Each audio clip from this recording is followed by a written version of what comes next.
And I'm going to put some nutmeg in here. Fresh grated or pre-ground, either way, they both work fine.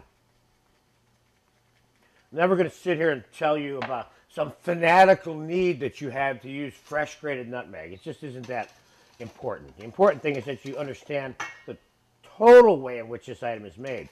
A little item like the difference between fresh grated nutmeg and ground nutmeg becomes insignificant in the big picture of this type of dish. Let me give that another taste.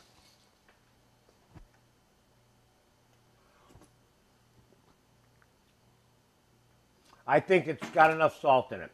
If I was just eating that by itself, I might put a little more salt in it. But since I know I'm mixing it with the bacon and cheese, I'm going to stop right there. Okay, let's get the onion into the tart, and then I'm going to show you the most effective way of getting this into the oven with the custard pouring in it, which we're going to pour the custard into the shell right there, okay? All right, let me get the onion in here. Chef, can we see that onion? Can you see it? I want to get a good shot so we can see the texture. See, it's just cooked a little bit. It's like, you know, it's not browned. It's sitting in the fat. Sprinkle the onion around there. What'd I tell you, a cup of onion? Diced onion? You may not need a whole cup. I used about two-thirds of a cup. That's enough.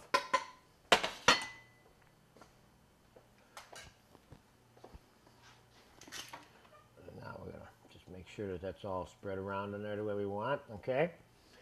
All right, now I'm going to take this over to the oven, and I'm going to pour some of the mixture here into this.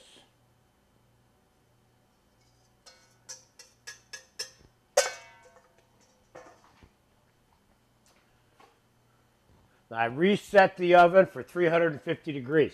Now, if you pour your custard in here now, then you got to balance it to get over into the oven. This is the wrong way to do this. What you don't want is you don't want custard overflowing, splashing over on the inside of this pan. Then you got custard baked on the outside of your shell when you're done. What you want is a nice pristine exterior. And if I do all the right things, that's what you'll end up with there. Okay, let's bring this and get it into the oven.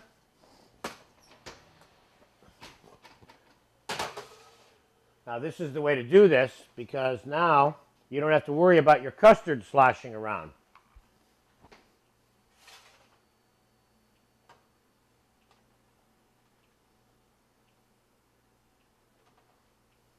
And you want to be careful you don't fill it too much, and you want to make sure that you're putting this into a pan that's level so it doesn't, the custard doesn't run on you sideways or something like that. Okay? And now one more little thing I'm going to do here. I got it topped off all the way to the top. So I'm going to sprinkle a little bit of chopped parsley on the top, and then you got a little bit of color on top of your quiche here too, like this. Excuse me. Now, you see, now if I had to pick this up, filled like this, and bring it into this oven, then probably would have a mess on my hands. So this is the proper way of doing this. Pouring the custard in at the oven itself. Now we're going to put that away to bake. Again, it's at 350. Depending on your oven, you may want to start it out at 400 and move it down to 3 1/4, or you may want to bake the whole thing at 3 1/4. A lot of these little determinations about the small differences in the temperature of the oven sometimes can have something to do with how the shell is cooked. If you think the shell is crispy enough, you can cook it at 325 to 350. You don't think it is, cook it at 375 and maybe your shell will get a little crispier. In the final analysis, the reason we're par baking the shell is we don't want a bunch of raw dough in the bottom of the quiche. That's the whole function of the par baking process. So for now, we're going to let this go. It's probably going to take 45 minutes. It's obviously going to be time elapsed. And I'm going to bring you back here in about 45 minutes. We're going to pull this baby out of the oven. But then we're going to have to let it cool, and then I'll show you how to present it on a plate and how to cut it. Because you want to cut it when it's cool and then flash it in the oven to reheat it. That would be my trick that I would tell you about later. Okay? All right, so I'll see you in about 45 minutes right now. Okay, the quiche is done. You're going to love this thing. It's been in there about 30 minutes, 35 minutes is all it took, okay? Now I'm going to pull it out. I just shut this oven off a minute ago. Now, oh boy. I'll tell you, I love this item. Now what I'm going to do is, and you're going to see, because I didn't spill any of the custard over, that I'm going to be able to remove this from this false bottom pan without it getting stuck to it, which is half the battle sometimes. But when you might want to wait a little bit for this to cool, but I can handle it. But here's the trick here. The trick is to make sure it's loose from the flan and lift it up and leave it on the bottom. You'll see here, there's no custard in this ring here. That's important. That means you don't have any custard baked on the outside of the quiche. So I slide it onto the cooling rack. You see how nice and brown it is all the way around? Beautiful. Okay, we're going to let it cool. And we'll come back after it's cool. I'm going to let it cool for 2 or 3 hours. So I'll come back after a couple of hours, and I'm going to cut it. I'm going to put it on, flash it in the oven, and then I'm going to slide it onto a plate, and I'll show you a really easy and simple way to serve it. I'm really looking forward to having a bite of this. I'll see you in a little bit. We're back with the cooled quiche, and now I'm going to cut it up. I'm going to flash it in the oven, and we're going to heat it. Let's start over. I need a plate to put it on. Something round, preferably. Look on the table. All right, I'm back with the finished cooled quiche. I took it off the cooling rack. I put it in the fridge. It's been in the fridge for 2.5 to 3 hours. And I have it out here now. It's still on the pan, slide right off, that I baked it on. Okay, I'm going to keep it on that for the reheating process. And I'm just going to take a peek underneath because I haven't looked at it yet. It looks perfect underneath. We want that crust to have a little brown and crispiness to it. So now I'm going to cut it up while it's cold. You want to be careful that you don't destroy the crust when you do this. Now obviously, let's take a look at that now. That looks real nice. Look at that. The cameo on this is perfect. The dough looks nice. It's nice and crispy. Notice how it's firm and holding together there? Okay, now I'm going to do is I'm going to cut this up as if it's going to be hors d'oeuvres.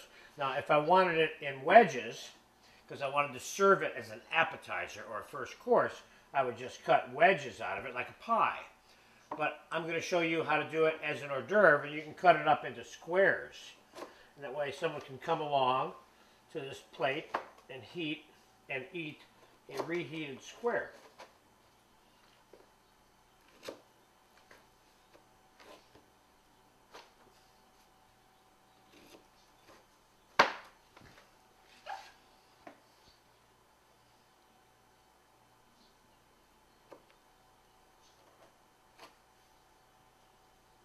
I'm cutting it in spots so that the ends don't fall off on me now, see?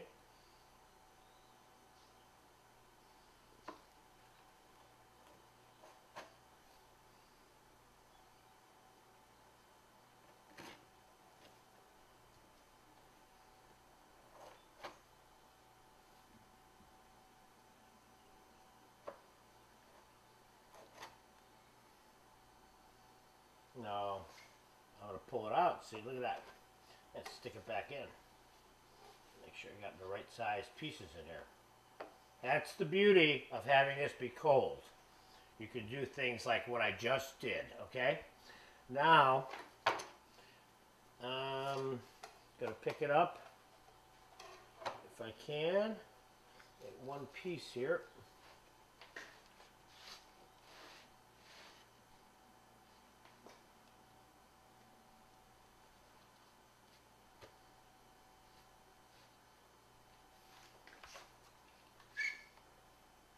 Let me show you a trick here. Put it on the back of the sheet pan.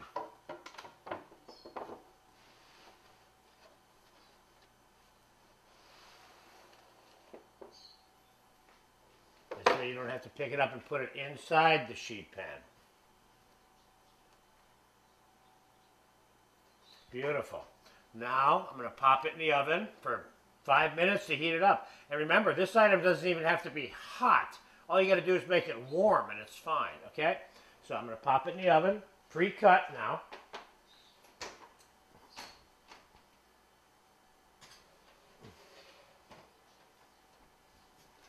I'm just heating it up at 350 for 5 minutes. I'm going to be back in 5 minutes, like right now, and then we'll slide it onto the plate, and you got yourself a done deal. But you'll notice there were some tricks about how to cut that quiche up.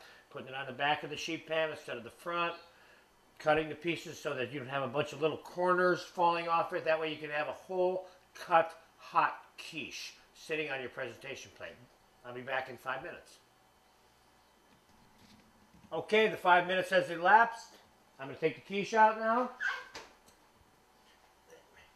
Get another towel.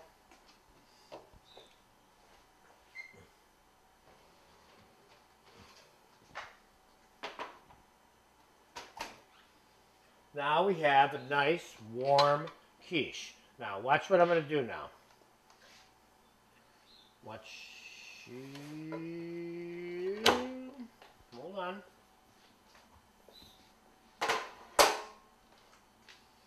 Put it back on here, like that. Now, this thing's hot.